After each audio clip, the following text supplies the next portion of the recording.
I'm back with another great St. John product, Crosby's Molasses.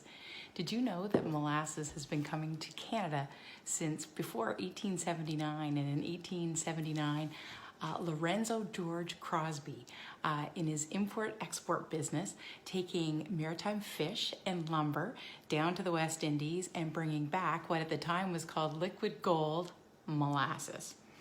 Now, I come from a family of New Brunswickers, and I'll tell you, you did not have tea without having a molasses cookie. And do you know what? There's family secrets in every family. I learned a family secret about this cookie when I was trying to make my grandmother's version of the cookie. I made them tonight, but when I made them over the weekend, I found out that my mother had left out a step. And there's a secret in everyone. And when I figured out what the step was that she left out on the recipe she gave me, these turned out fantastic.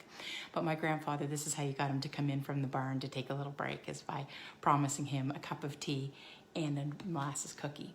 But if you wanted me to come in from picking raspberries in the yard or playing with my cousins, all my grandmother had to do is tell me that brown bread rolls, molasses brown bread rolls, had come out of the oven. And do you know what? It's late at night and I've been baking, and I baked some beautiful brown bread rolls. These are 1,000,000 degrees right now. So hot and delicious and so easy.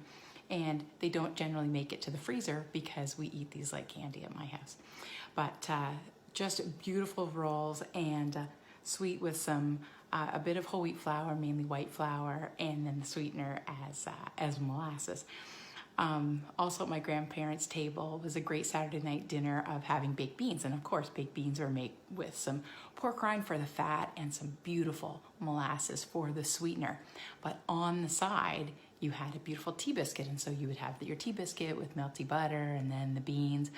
But then we would hope that there would be tea biscuits left over because, again, another maritime treat, because molasses is a staple and really is a condiment on a maritime table.